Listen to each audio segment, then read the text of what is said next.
जय दोस्तों, उज्जवल परिवार फिर हाजिर भी आप लोगों के बीच में क्लास लेकर के और शुरू करते हैं आज की क्लास।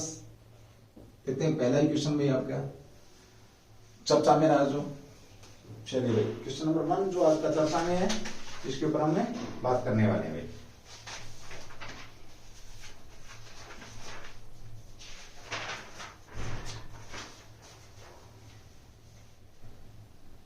हाल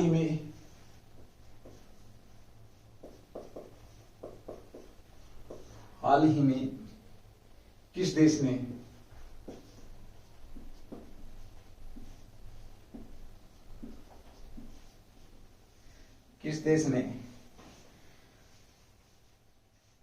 यूरोपीय संघ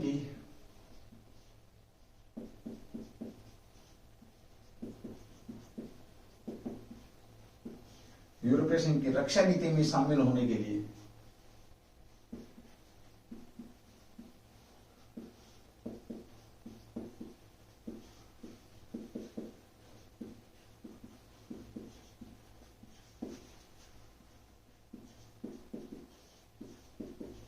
यूरोपीय संघ की रक्षा नीति में शामिल होने के लिए क्या किया है? मतदान किया भाई। मतदान किया, जो कि चर्चा का विषय है। चलिए भाई, क्योंकि आपको पता है आजकल जो युद्ध भी चल रहा है भाई, इस सारा जो पृष्ठभूमि तैयार हो रखी वर्ल्ड के अंदर, इसमें लगभग सारी चीजें आपके बीच में आ रही हैं भाई। ठीक है, तो चर्चा में तो जो आपका क्वेश्चन की अगर हम बात करें तो यूरोपीय संघ की रक्षा नीति में शामिल होने के लिए किस देश ने, यानी कि देश अब तक उसके अंदर शामिल था लेकिन रक्षा नीति के अंदर शामिल नहीं था। क्योंकि आपको पता है यूरोपियन जो आपका संघ है, ये कैसा आपका पॉलिटिकल और राजनीतिक कह सकते हो, राजनीतिक और आपका आर्थिक मंच है। इसके अंदर हल्की फुल्की रक्षा नीति भी इसके लिए शामिल होने के लिए किस देश ने भी हाल ही में, तो इसके आंसर की अगर हम बात करेंगे तो ये है आपका डेनमार्क का। कौन सा देश है? डेनमार्क का, जिसको तुम डेनिस के नाम से भी जानते हैं। और डेनमार्क का की अगर मैं बात करूं तो अभी हाल ही में इसने यूरोपीय संघ के अंदर शामिल होने के लिए क्या किया भाई? मतदान करवाया है और ये शामिल हो रहा है भाई। ठीक है, शामिल होने जा रहा है। एकमात्र यूरोपीय संघ का सदस्य है डेनमार्क का। केवल नोट डाल के लिख सकते हैं, नोट, यही केवल एक सदस्य है, यह केवल एकमात्र सदस्य है, एकमात्र सदस्य रहा है भाई आपका, जो रक्षा नीति के अंदर, जो यूरोपीय संघ का सदस्य तो है लेकिन रक्षा नीति में शामिल नहीं है। किसमें शामिल नहीं है आपका, जो किसका हिस्सा नहीं है? तो सीएसडीपी का हिस्सा नहीं है। याद रखना भाई, पूछ लेगा आप लोगों से कि ये क्या है। ठीक है, तो हिस्से की बात करें तो सीएसडीपी की अगर हम बात करते हैं तो common security and defence policy, common security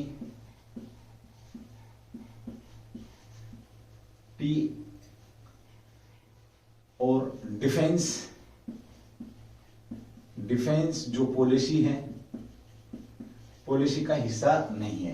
यानी कि एक चीज समझना भाई, जो डेनमार्क का है आपका, ये जो डेनमार्क का जो देश है, ये यूरोपियन संघ का तो हिस्सा है लेकिन सीएसडीपी का हिस्सा नहीं है। इसलिए यहां पर ये क्या कर रहा है? मतदान करवा रहा है और अब ये इसका हिस्सा बनने जा रहा है। ठीक है, अब बात करते हैं यूरोपियन संघ की थोड़ी सी। यूरोपियन संघ की अगर हम बात करते हैं तो इसके अंदर टोटल देश की अगर हम बात करें, देखिए ये क्या है आपका यूरोपीय देशों का, यूरोपीय जो देश हैं, देशों का क्या है भाई आपका ये राजनीतिक प्लस आर्थिक, राजनीतिक व आर्थिक मंच है। यानी कि यहाँ पर राजनीतिक और आर्थिक मुद्दे यहाँ पर क्या होते हैं? ये हल होते हैं। यूरोपीय देशों का एक समूह है। इसके अंदर अगर हम बात करें, समूह के अंदर इस देशों की संख्या की अगर हम बात करते हैं तो देश की संख्या की अगर बात करें तो 28 थे इसमें। ठीक है भाई, पहले कितने सदस्य थे इसके? अगर सदस्य देशों की बात करें तो सदस्य देश आपके कितने थे? 28 थे। वर्तमान में अगर हम बात करते हैं, वर्तमान में कितने देश हैं? तो 27 देश इसके सदस्य हैं। ठीक है, कौन सा देश बाहर निकल गया? तो कौन सा देश की अगर हम बात करें, कौन सा देश जो इस संगठन से, ईयू से, यूरोपियन यूनियन से, यूरोपियन यूनियन या यूरोपियन संघ से बाहर हुआ है, बाहर की अगर हम बात करते हैं तो वो कौन सा देश है आपका भाई?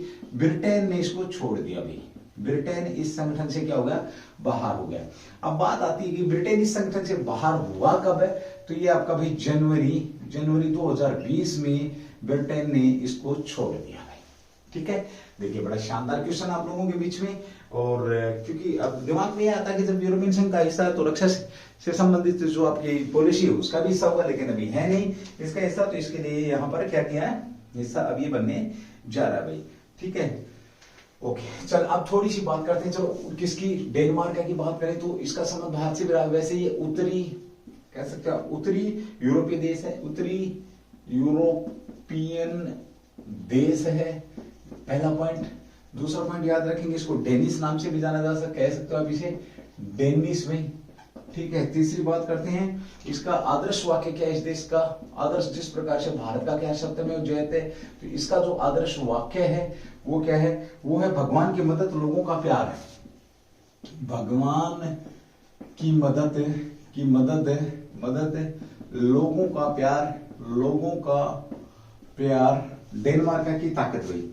और क्या कह सकते हो इसको, डेनमार्क की ताकत। और इसका संबंध अगर मैं बात करूं, देखिए इसके भारत के अंदर भी ये यूरोपियन जब कंपनी आई थी तो डेनमार्क भी भारत के, डेनिश जो लोग थे वो भी भारत के अंदर व्यापार के लिए आए थे, ये अलग बात है, कोई ज्यादा सफल नहीं हुए थे। ठीक है, चलिए भाई अब थोड़ी सी बात इसकी होगी, अब थोड़ी सी बात इसकी, अगर हम बात करें इसकी स्थापना, यूरोपीय संघ की स्थापना की अगर हम बात करते हैं, इससे पहले ले लेते हैं इसका हेडक्वार्टर कहां पर भाई, हेडक्वार्टर है इसका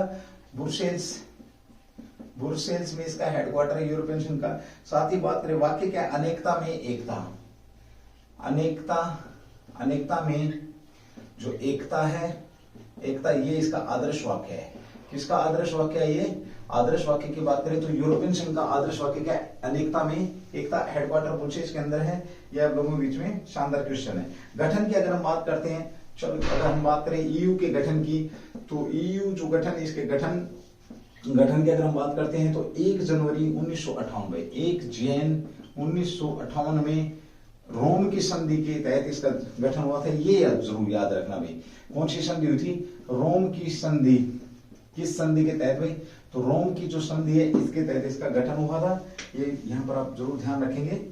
ओके, चलिए बात करते हैं आपका अगले क्वेश्चन की, जो चर्चा में 31 जनवरी कह सकते हो आप, 31 जनवरी 2020 को आपका ये ऐसे आउट हुआ था भाई। ठीक है, चलिए एक बार फिर बात करते हैं, अभी हाल ही में चर्चा में आपका डेनमार्क का आपका उत्तरी यूरोपियन देश है। ये किसका सदस्य है, तो यूरोपियन यूनियन संघ का सदस्य है। ये अभी इसे हाल में CSDP जो इसका कॉमन सिक्योरिटी डिफेंस पॉलिसी, उसके अंदर इसको शामिल किया गया। ये एकमात्र ऐसा देश था जो इस पॉलिसी के अंदर शामिल नहीं था, इसको लेकर के मतदान हुआ अभी। ठीक है, यूरोप, अगर EU की बात करें तो राजनीतिक और आर्थिक आपका मंच है खाली यूरोपीय देशों का। इसमें पहले 28 देश थे, वर्तमान में कितने सदस्य हैं, तो 27 देश है। कौन सा देश आपका, ब्रिटेन जो हट गया कब, 31 जनवरी 2020 को ब्रिटेन ने इस संघ को छोड़ दिया। इसकी मुद्रा की बात करें तो यूरो इसकी क्या है, मुद्रा है। ठीक है भाई, अनेकता में एकता इसका आदर्श वाक्य। हेडक्वार्टर की बात करें तो ब्रुसेल्स के अंदर इसका हेडक्वार्टर। स्थापना की बात करें तो जो आपका रोम की संधि है इसके तहत 1 जनवरी 1958 को इसकी क्या की गई थी, स्थापना की गई थी। और अभी पीछे ये बड़ा चर्चा में है भाई, जनवरी फरवरी मार्च अप्रैल जो 3-4 महीनों से जब से युद्ध हो रहा है तो उसमें भी ये चर्चा का विषय बना, क्योंकि इसके बहुत सारे जो देश हैं वो नॉर्थ अटलांटिक जो आपका अलायंस है नाटो से इसका संबंध रहा है। तो ये भी शानदार क्वेश्चन है, क्योंकि नाटो के अंदर शामिल होने को लेकर के ही जो आपका युद्ध है वो युद्ध हो रहा है। तो आप नाटो आपका ये जिसको आप यूरोपियन संघ के नाम से जानते हैं, इन सब चीजों को आप विशेष ध्यान रखेंगे। चलिए बात करते हैं अगले क्वेश्चन की, क्वेश्चन नंबर 2 जो कि आपका चर्चा में है। ठीक है,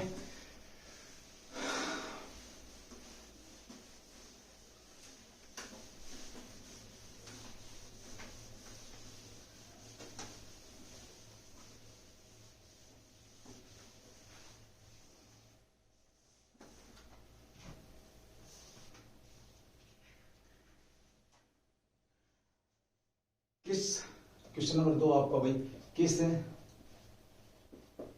राज्य या यूटी में रोड ट्रांसपोर्ट ऑफिस फेसलेस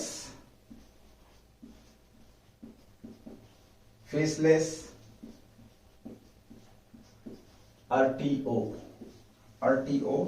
कह सकते हो, रोड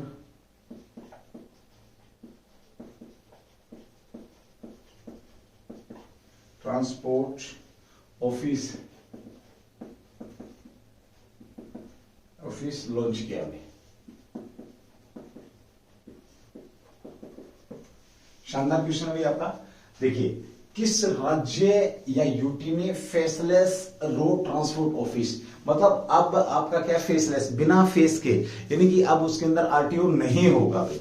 कुछ सुविधाएं दे दी है, 6 प्रकार की सुविधाएं उसके अंदर दे दी हैं। जैसे आपने अगर आरसी पे एड्रेस चेंज कराना है, आपने रिन्यू कराना है एड्रेस, कह सकते हो आपने अपना लाइसेंस रिन्यू कराना है, इस प्रकार की आपने एनओसी लेनी है, तो वो सारी की सारी चीजें फेसलेस ऑफिस के अंदर संभव है। और इस प्रकार का जो आरटीओ ऑफिस लॉन्च किसने किया है, ये शानदार क्वेश्चन है। तो ये है आपका भाई महाराष्ट्र।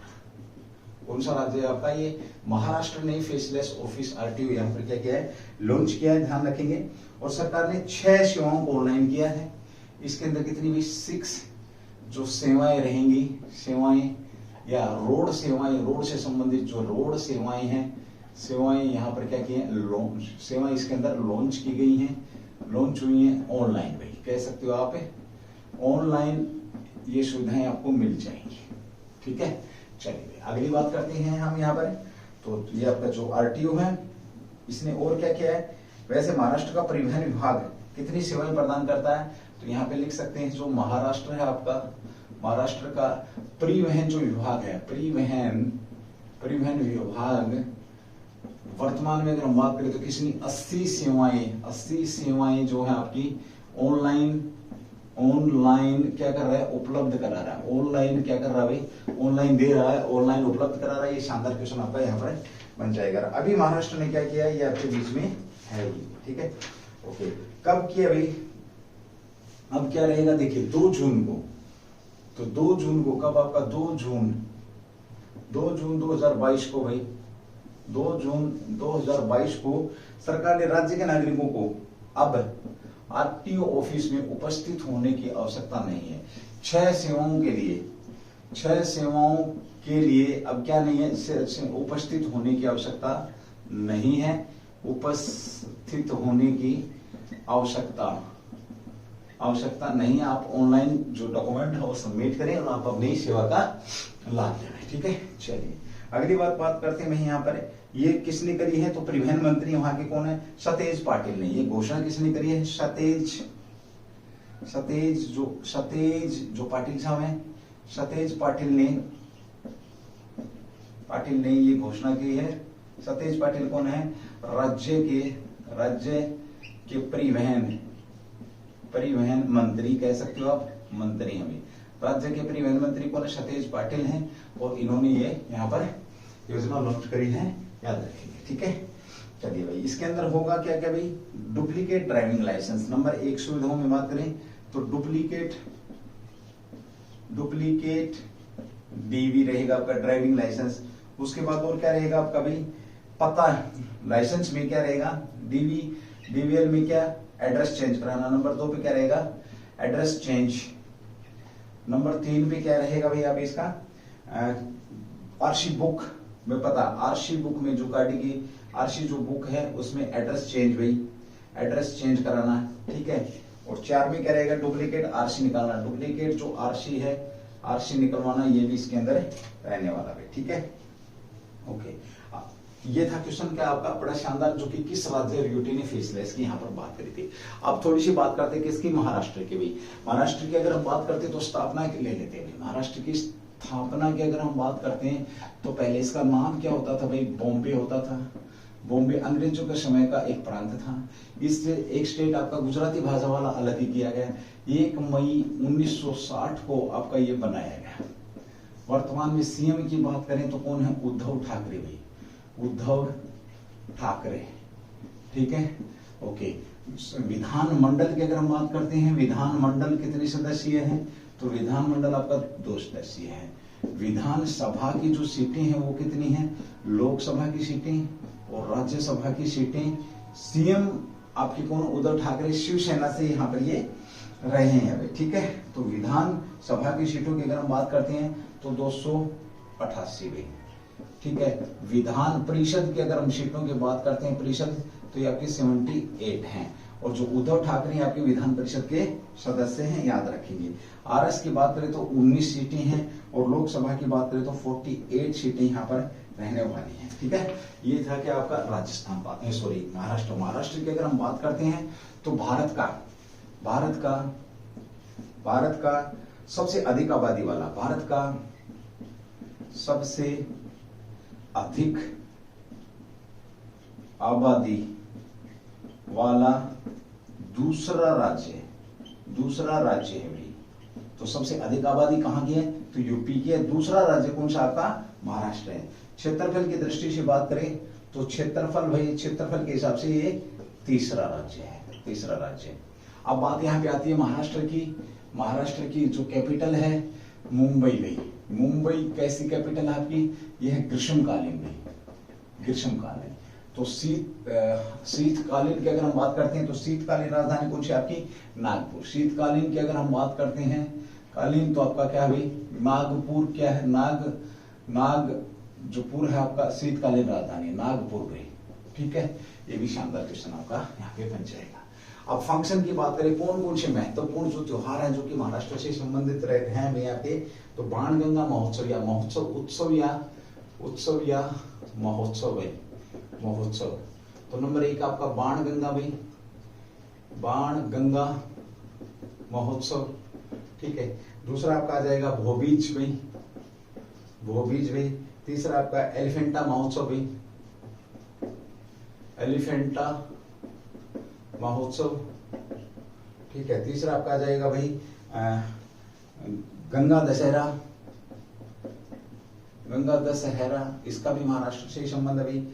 फिर आ जाएगा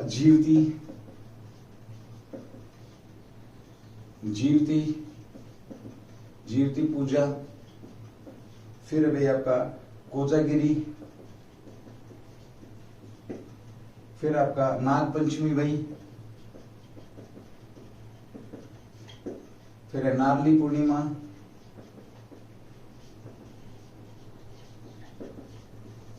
ये क्या है? महत्वपूर्ण फंक्शन है यहाँ के। ठीक है, गणपति बप्पा मोरिया, गणेश उत्सव वगैरह को तो सब पूरा देश जानता है, तो इसमें ये भी जो आपके क्वेश्चन हैं इनको भी आप लोग देखेंगे। शिवाजी जो जयंती है वो भी बड़ी धूमधाम से मनाई जाती है। ये बड़ा शानदार क्वेश्चन था आपका। अगले क्वेश्चन की बात करेंगे, क्वेश्चन नंबर 2। एक बार आप रफ कर सकते थे, सॉरी स्क्रीनशॉट ले सकते हैं, उसके बाद मैं रफ करूंगा, आगे बढ़ रहा हूँ। ठीक है, चलिए क्वेश्चन नंबर 3 की बात करते हैं एक बार, जो कि चर्चा में है।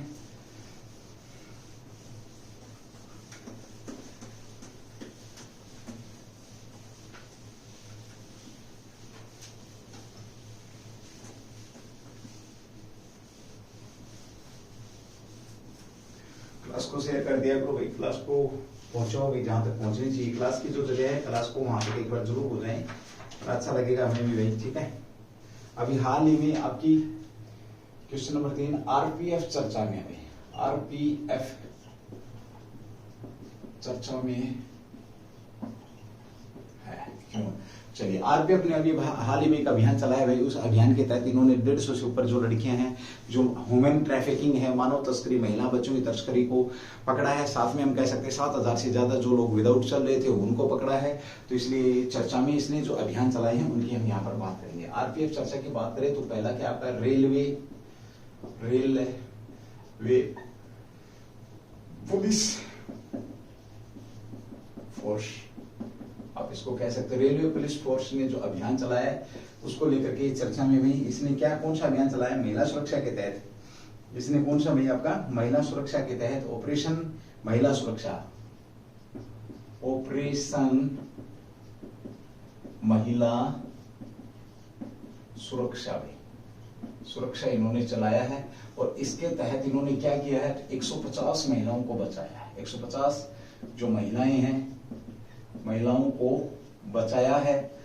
ये जो ह्यूमन ट्रैफिकिंग की शिकार हो रही थी, मानव तस्करी है, जिनको बहला फुसला करके, जिनको जबरदस्ती उठा करके, जिनको गुमराह करके ले जाया जा रहा था। ठीक है भाई, चलिए भाई बात करते हैं ऑपरेशन कब शुरू हुआ आपका? तो 3 मई से लेकर के 3 मई से 31 मई तक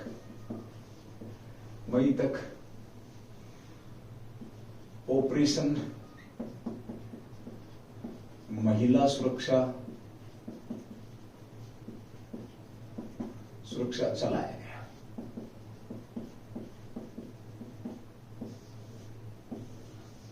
कौन सा ऑपरेशन चलाया गया? 3 मई से 31 मई तक ऑपरेशन महिला सुरक्षा चलाया गया, जो कि चर्चा का विषय रहा है। ठीक है, चलिए अगली बात करते हैं भाई। इसमें कितने अनाधिकृत यात्री पकड़े हैं, अनाधिकृत कितने 7,000 से ज्यादा अनाधिकृत, यानी कि किसी के पास अगर जनरल की सीट है तो रिजर्व में या एसी में बैठा है, या जिसके पास टिकट ही नहीं है वो, और साथ में 100 प्लस 150 महिलाओं को इन्होंने बचाया है। ये शानदार यहाँ पे क्वेश्चन आप लोगों का बन जाता है। उद्देश्य क्या था इसका, इसके उद्देश्य की अगर हम बात करते हैं तो उद्देश्य है महिलाओं को सुरक्षा प्रदान करना, भाई सुरक्षा प्रदान करना, ये क्या है इसका उद्देश्य रहा है। क्या उद्देश्य रहा भाई, महिलाओं को सुरक्षा प्रदान करना इसका क्या रहा है उद्देश्य रहा है। ये भी शानदार क्वेश्चन आपके बीच में बनता है, ठीक है।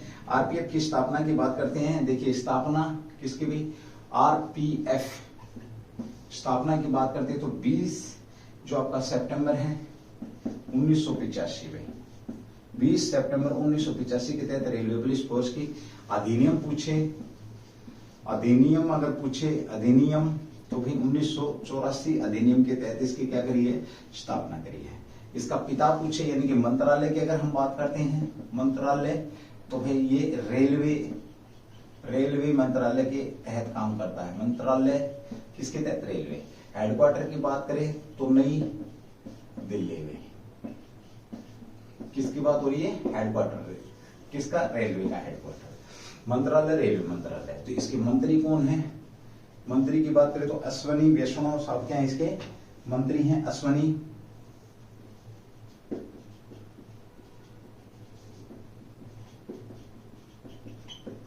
कौन मंत्री हैं, अश्वनी वैष्णव साहब इसके क्या हैं, मंत्री हैं। ये भी शानदार क्वेश्चन आपका यहाँ पे बनेगा। ओके, रेलवे के अंदर, रेलवे में महिलाओं को सुरक्षा के लिए आपका रेलवे ऑपरेशन महिला सुरक्षा चलाया गया था, ठीक है। और ये रेलवे सामग्री की सुरक्षा के लिए इसकी स्थापना की गई थी। किसके लिए की गई थी, रेलवे सामग्री की सुरक्षा के लिए इसकी स्थापना की गई थी। स्थापना की बात करते हैं, एक क्वेश्चन पूछेगा आपसे भी, इसे अर्धसैनिक बल का या इसे पैरामिलिट्री फोर्स का दर्जा कब मिला, तो पैरा मिलिट्री फोर्स का दर्जे की अगर हम बात करते हैं दर्जा, तो ये आपका 20 सितंबर 1985 में इसे पैरामिलिट्री फोर्स का दर्जा दे दिया गया था, ध्यान रखेंगे, ठीक है। अब जब रेल से बात आई तो भारत के अंदर पहली रेल कब चली, रेल की अगर हम बात करें तो 1953 में मुंबई से थाना, ये आपको पता है। मेरा क्वेश्चन है, विश्व में जो पहली रेल चली थी, पहली रेल कहां पर चली थी, इसकी अगर हम बात करते हैं तो भाई ये इंग्लैंड के अंदर चली थी, इंग्लैंड में चली थी। कब चली थी, आपकी 1925 में भाई, कब चलाई गई थी आपकी ये 1925 में, आपकी सॉरी 1825 में आपकी ये रेल चलाई गई थी। और ये कहां से, लिवरपूल से मैनचेस्टर, लीवर जो पुल से और मैनचेस्टर 1853 में चलाई गई थी, 1853 में, ठीक है। ओके, और यहां पर ये 1825 में, ठीक है। लिवरपूल और मैनचेस्टर के मध्य पहली रेल चलाई गई थी, कहां पर, इंग्लैंड में भाई, ये भी याद रखेंगे। और भारत की कहां चली थी 1853 में, तो मुंबई से थाने के मध्य आपकी रेल चली थी। ये शानदार क्वेश्चन था आपका, ये भी क्वेश्चन नंबर 3 जो चर्चा में था। तो रेलवे पुलिस फोर्स बहुत तगड़ा काम करे। एक था आपका ऑपरेशन आहट, तो ऑपरेशन आहट भी इसी का है, आहट भी याद रखें। एक गुमशुदा सामान के लिए भी इन्होंने ऑपरेशन चलाया था, ठीक है। एक है ऑपरेशन हरियाणा में चला था, ऑपरेशन मुस्कान में। इसमें आहट में क्या था, जो गुम हुए बच्चे हैं उनको और जो सामान है वो वहां तक पहुंचाने के लिए, साथ में ऑपरेशन मुस्कान की अगर हम बात करते हैं तो ये गुरुग्राम पुलिस ने चलाया था। ये भाई खोए हुए जो बच्चे हैं, बच्चों को उनके माता पिता तक मिलाना, उनके माता पिता तक पहुंचाना, ये ऑपरेशन मुस्कान था, ठीक है। छोटे बच्चे जो आपके गुम हो जाते हैं या ह्यूमन ट्रैफिकिंग के शिकार हो जाते हैं, ठीक है। इसको एक बार रफ कर रहा हूं, उसके बाद बात करेंगे क्वेश्चन नंबर 4 की, जो कि आपका चर्चा है।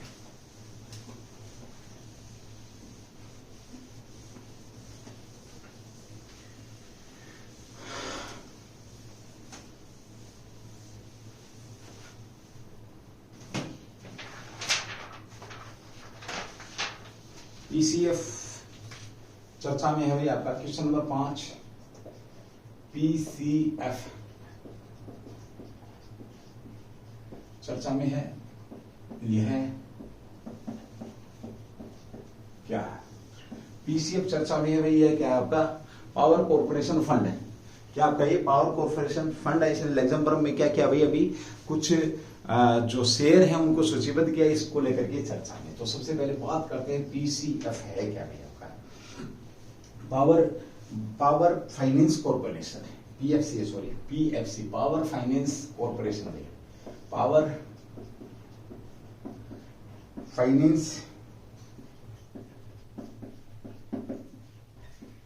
फाइनेंस कॉर्पोरेशन है, पावर फाइनेंस कॉर्पोरेशन। ये भारत की वित्तीय संस्था है, एक भारत की वित्तीय संस्था है, गैर बैंकिंग, भारत की वित्तीय संस्था है,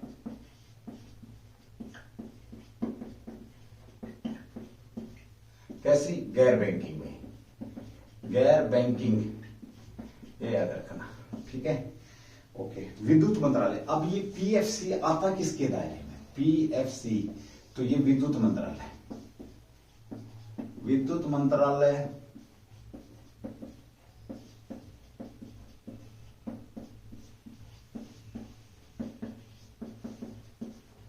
किसके दायरे में आता है, विद्युत मंत्रालय के दायरे में ये आता है, ठीक है।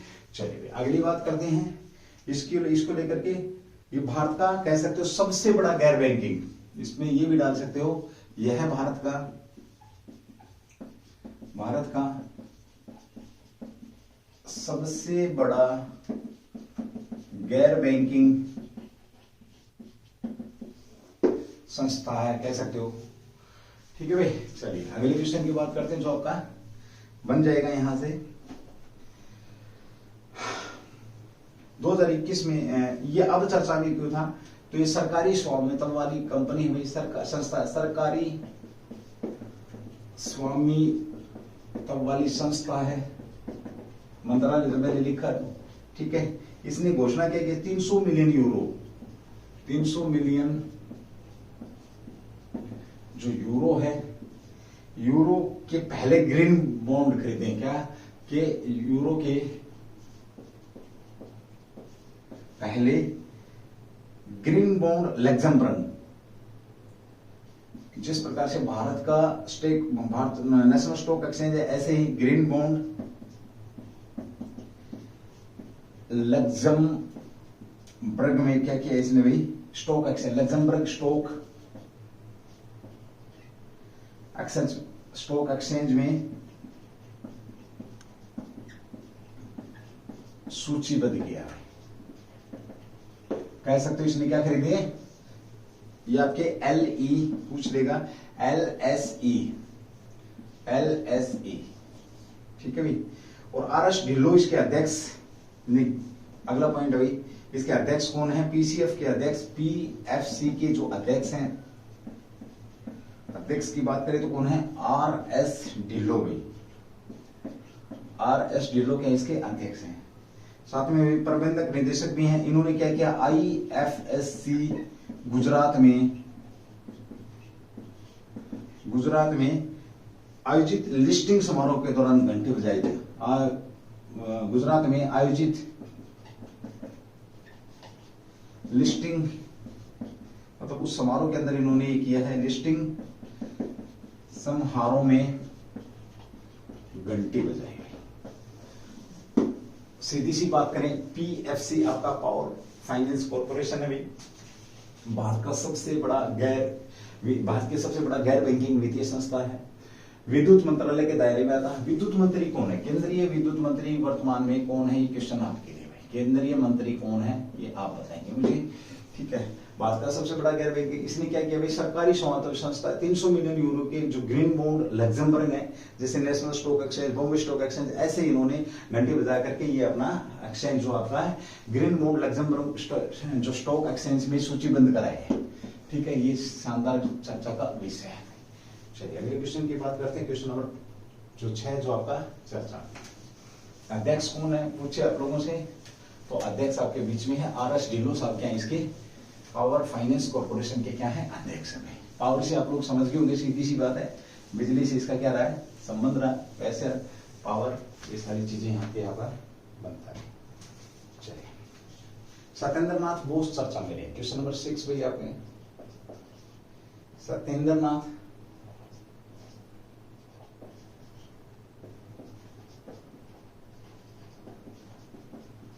बोस चर्चा में है। सत्येंद्र नाथ बोस चर्चा में है, ये चर्चा में क्यों? चलिए अगर हम इसकी बात करते हैं सत्येंद्र नाथ बोस की, तो सत्येंद्र नाथ बोस किस लिए चर्चा में भैया? आपकी सत्येंद्र नाथ बोस इसलिए चर्चा में है, ये अभी हाल ही में गूगल ने इनके सम्मान में क्या किया भैया? अभी गूगल ने इनके नाम पर क्या किया? एक डूडल, गूगल ने इनके नाम पर क्या किया? अभी एक रचनात्मक डूडल के साथ श्रद्धांजलि दी है। गूगल ने एक डूडल के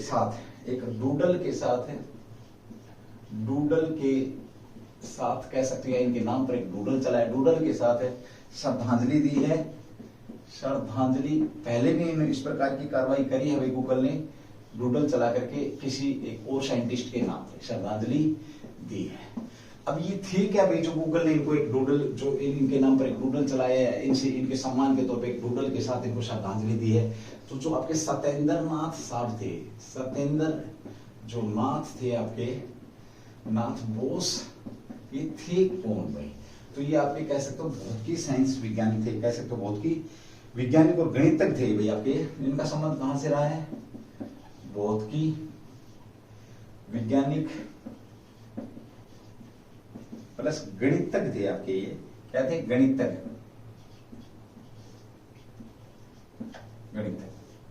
ठीक है भाई।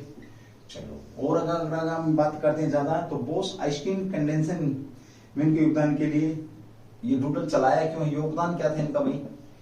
योगदान की अगर हम बात करते हैं तो इन्होंने योगदान क्या दिया था? तो ये इन्होंने Bose Einstein condensate, Bose Einstein condensate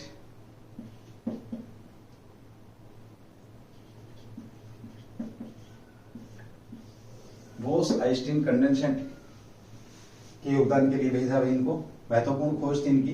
ठीक है, ओके। इस डूडल में बोस को प्रयोग करते हुए दिखाया, फोटो दिखाई, इसमें नोट डाल के लिखेंगे। नोट क्या इसमें भाई? नोट इन्हें इस डूडल में इनको एक प्रयोग करते हुए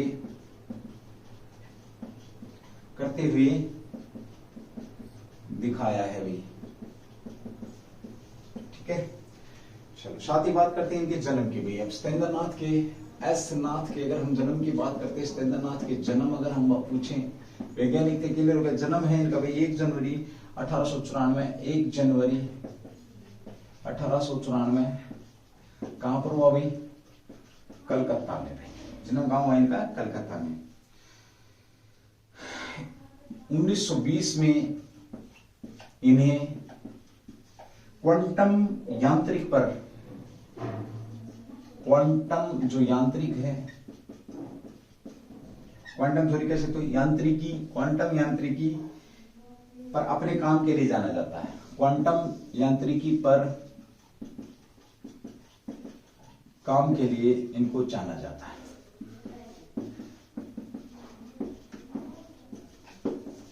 ठीक है भाई, क्वांटम यांत्रिकी पर काम के लिए जाना जाता है। फिर पूछेगा सत्येंद्र नाथ बोस चर्चा में है क्यों? क्यों गूगल ने अभी इनके नाम पर एक डूडल किया है, डूडल में श्रद्धांजलि दी, क्या दिए? इन्हें एक प्रयोग करते हुए दिखाया। ये आपके भौतिकी साइंटिस्ट और वैज्ञानिक साइंटिस्ट हैं। ये इनके सत्येंद्र नाथ जन्म की बात करें तो, ए बोस की बात करें तो 1 जनवरी 1894 बंगाली या कलकत्ता के अंदर इनका जन्म हुआ। 1920 में क्वांटम और यांत्रिक पर काम करने के लिए इनको जाना जाता है। ये शानदार क्वेश्चन आपका यहाँ पर बन जाता है। 1900 ये किसके भी, इनका संबंध किससे था? रॉयल सोसाइटी से इनका संबंध था। संबंध की अगर हम बात करते हैं तो ठीक है, 1954 में पद्म विभूषण पुरस्कार दिया गया है इनको, भारत सरकार के द्वारा सम्मानित किया गया, ये भी याद रखेंगे। ठीक है, चलिए भाई अब थोड़ी सी बात आती है, किसकी बात करते हैं हम? नाथ अगर आता है तो एक हरियाणा का क्वेश्चन बनता है कि अभी हाल ही में चर्चा में था आपका गोरख धंधा। गोरख जो धंधा शब्द था, इसको हरियाणा से निकाल दिया गया है। इसका विरोध किसने किया था? तो इस शब्द का जो विरोध किया था वो नाथ संप्रदाय ने। और नाथ संप्रदाय कहां पर आपका? रोहतक स्थल और जो भी आप लोग समझ सकते हैं हरियाणा जीके का भी क्वेश्चन था यहाँ पे। तो सत्येंद्रनाथ बोस चर्चा में क्यों है, जिस प्रकार से इन्होंने अपना काम किया क्वांटम थ्योरी को लेके, भौतिकी में लेकर के इन्होंने जो काम किया। एक और गणितज्ञ थे आपके जिनका नाम क्या था भाई, गणितज्ञ थे आपके रामानुजाचार्य। रामानुजाचार्य साहब थे, ये गणितज्ञ थे, संत रामानुजाचार्य गणितज्ञ थे।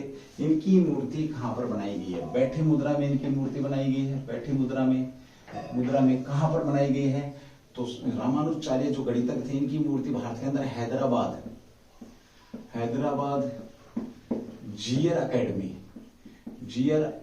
अकेडमी में इनकी मूर्ति बनाई है, हैदराबाद से 40 किलोमीटर दूर में। ठीक है, ये शानदार क्वेश्चन आपका बनता है। एक बार रफ करता हूं, उसके बाद आगे बढ़ते हैं अगले क्वेश्चन की। हम यहाँ पर बात करेंगे क्वेश्चन नंबर 7 जो कि आपका चर्चा में है। तो ये सत्येंद्रनाथ बोस चर्चा में क्यों है, आपके बीच में आप लोगों को पता लग चुका है। चलिए ठीक है, अगले क्वेश्चन की बात करते हैं। भाई आप लोग ठीक ठाक रहा करो यार भाई, पढ़ाई करा करो, क्लास को शेयर करा करो भाई, मेरे लिए भी अच्छा है, आप लोगों के लिए भी अच्छा है भाई। चलिए क्वेश्चन नंबर 7, हाल ही में किस राज्य ने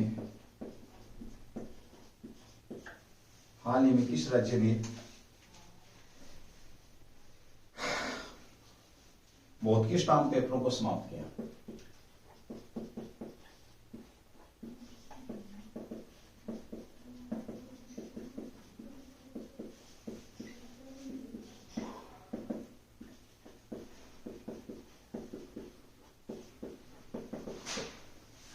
हाल ही में किस राज्य ने भौतिकी स्टाम्प पेपरों को क्या किया, समाप्त किया? ठीक है भाई, हम यहां पर बात करते हैं भाई थोड़ी सी, तो किस राज्य ने किया है, तो आंसर रहेगा इसका भाई किसने किया, पंजाब ने भाई। पंजाब राज्य ने भौतिकी स्टाम्प पेपर जो है आपके, भौतिकी स्टाम्प पेपर का मतलब है अब कागज पर स्टाम्प नहीं मिलेंगे आपको, कैसे मिलेंगे, ऑनलाइन आप स्टाम्प मिलेंगे। स्टाम्प, ऑनलाइन स्टाम्प खरीद सकते हैं, डिजिटल स्टाम्प खरीद सकते हैं। इससे पंजाब जो गवर्नमेंट को कितना बेनिफिट कितना होने वाला है, ये देखें आप लोग। अगर हम बात करें तो इससे सालाना 3500 करोड़ रुपए स्टाम्पिंग, 3500 करोड़ रुपए, कितना रुपए है भैया भाई, 3500, हाँ यस 35 करोड़ रुपए, 35 करोड़ रुपए की बचत रहेगी सालाना। 3500 नहीं है भाई, 35 करोड़ रुपए की बचत रहेगी, जो छपाई छुपाई का खर्चा लगता है वो। अब इसी क्वेश्चन में पूछेगा ई स्टाम्पिंग, 100% ई स्टाम्पिंग पिन किस राज्य ने प्रारंभ करी है, तो आपका पंजाब है। राजधानी चंडीगढ़। सीएम भगवंत मान, आम आदमी पार्टी से आपको पता, दूसरे ऐसे सीएम जो आम आदमी पार्टी के, एक खुद केजरीवाल है, दूसरे भगवंत मान है। ठीक है, इन्होंने मिलनी कार्यक्रम भी चलाया था भाई आपका, घर घर जाकर के, मतलब एक समारोह कर करके लोगों की शिकायतें सुनी थी। ठीक है, चलिए पंजाब की अगर हम बात करते हैं थोड़ी सी, तो हरियाणा पंजाब से अलग हुआ था, कब हुआ था, 1 नवंबर 1966, ये आप लोगों को पता है। यहाँ पर जो विधानसभा की जो सीटें थी कितनी थी आपकी, 54 सीटें थी उस समय। वर्तमान में हरियाणा की बात करते तो कितनी, 90। मैक्सिमम कितनी हो सकती थी, तो 90+1 हो सकती थी, आजकल इसको हटा दिया गया है। ठीक है, जो नॉमिनेट वाली है, तो निर्वाचित सीटें आपके बीच में होंगी। ठीक है, चलिए पंजाब की बात करते हैं। पंजाब की थोड़ी सी अगर हम बात करते हैं, तो जो आम आदमी पार्टी है, आम आदमी पार्टी के जो सीएम है भगवंत मान, उन्होंने अभी इसको समाप्त किया है। और पंजाब पर विशेष तौर पर अगर हम बात करें, पंजाब के अंदर जो एक आपका ऑपरेशन ब्लू स्टार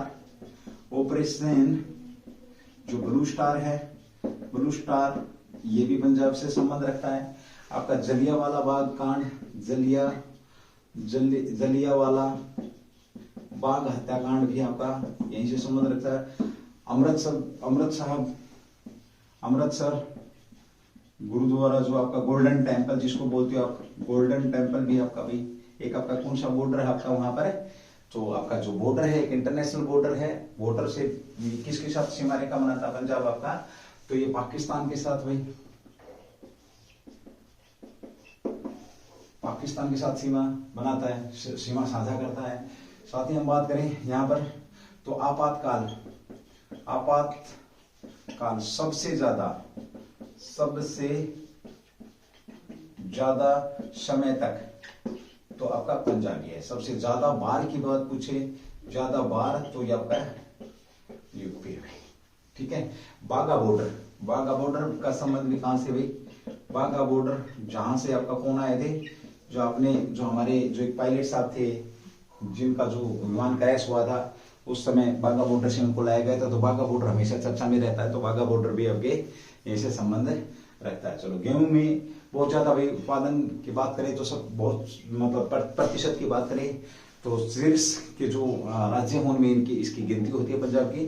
तो ये था कि आपका पंजाब, और पंजाब ने अभी ई स्टाम्पिंग ड्यूटी की बात यहाँ पर करी है। ई स्टाम्पिंग ड्यूटी 100%, मतलब अब आप बहुत की स्टाम्प पेपर आपको पंजाब के अंदर देखने को नहीं मिलेंगे। चलिए एक बार बात कर देते हैं। राजधानी मैंने बताई दी चंडीगढ़ है, सीएम साहब मैंने आपको बताई दी है। तो ये भी आपके बीच में क्वेश्चन यहाँ से शानदार बन जाएगा भाई। ठीक है, पूछ लेगा पंजाब से। ऑपरेशन ब्लू स्टार आपका, बाघा बॉर्डर आपका, अमृतसर गोल्डन टेम्पल, ये सारे के सारे संबंध कहाँ से आपका, यहीं से भाई। अगला भी हाल ही में चर्चा में रहे भाई आपके, अभी क्वेश्चन नंबर 8 भाई चर्चा में रहे आपके कौन, सपोरी, भजन सपोरी, भजन सोपोरी चर्चा में है। भजन सोपोरी चर्चा में है भाई। ये भजन सोपोरी साहब चर्चा में क्यों है, हाल ही में इनकी मृत्यु हुई है भाई। ठीक है, इनकी डेथ हुई भजन सोपोरी साहब की, इसको लेकर के भी हम यहाँ पर बात करेंगे। देखिए, ये जो साल है ये खास करके संगीत के लोगों के लिए ठीक नहीं है। तो भाई 5-6 महीना चल चुका है, जो संगीत के लोग हैं वो थोड़ा सा बच के नहीं। गर्मी भी बहुत भयंकर पड़ रही है ना। पहले आपकी लता मंगेशकर गई, फिर आपके पप्पी लहरी साहब गए, फिर उसके बाद आपके के साहब गए हैं। संगीत के जो मतलब संगीत की दुनिया से संबंध रखने वाले थे के साहब, साथ में हम बात करते हैं। अब कौन चले गए आपके, भजन सोपोरी, आपके संतूर वादक है। संतूर जो वादक है, संतूर वादक, क्या होगा, इनका निधन हुआ भाई। निधन हुआ, कहां से संबंध रखते थे भाई ये संबंध, तो J&K से इनका संबंध रहा। ठीक है, 74 ईयर, वर्ष की आयु में भाई, वर्ष की आयु में मात्र केवल 74 साल की आयु में क्या हुआ, इनका निधन हो गया, जो भारत के लिए बहुत बड़ी क्षति है भाई। ठीक है, संतूर वादक थे भाई। चलो अब बात कर लेते हैं थोड़ी सी, कौन कौन से संगीत से संबंधित जो लोग हैं जिनकी टिकट कट गई है भैया ना, जो शहादत हो गई जिनकी, तो लता मंगेशकर जी हैं। लता मंगेशकर 2022 की बात कर रहा हूं मैं। ठीक है, उसके बाद भाई आपका पप्पी लहरी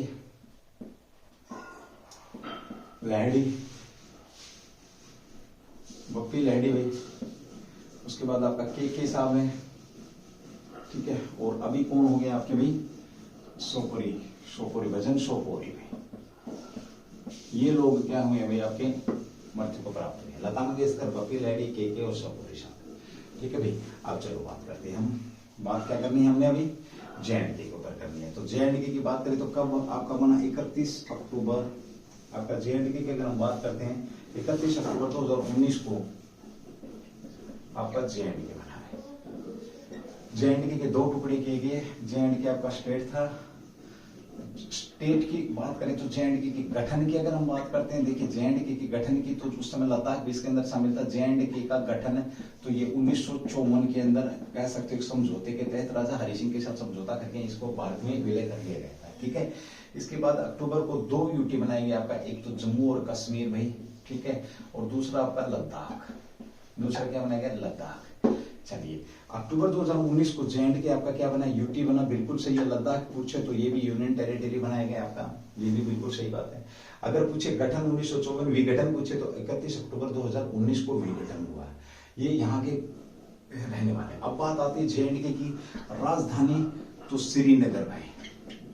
श्रीनगर किस नदी के किनारे भाई आपका, ये झेलम नदी के किनारे भाई। झेलम नदी कह सकते हो आप के किनारे। ठीक है, ओके। ये तो क्या होगी आपकी ग्रीष्मकालीन राजधानी भाई। ग्रीष्मकालीन राजधानी की अगर हम बात करते हैं तो श्रीनगर आपका। तो शीतकालीन राजधानी अगर पूछे, शीतकालीन राजधानी की अगर हम बात करते हैं तो ये आपका रह जाएगा भाई जम्मू। क्या है आपका, जम्मू। ठीक है, समझ गए मेरी बात। डिस्ट्रिक्ट मेरे ख्याल में 20 के आसपास रहेंगे भाई इसके अंदर। उपराज्यपाल की बात करें तो ये इसके उपराज्यपाल कौन है J&K के, तो उपराज्यपाल है मनोज सिन्हा भाई।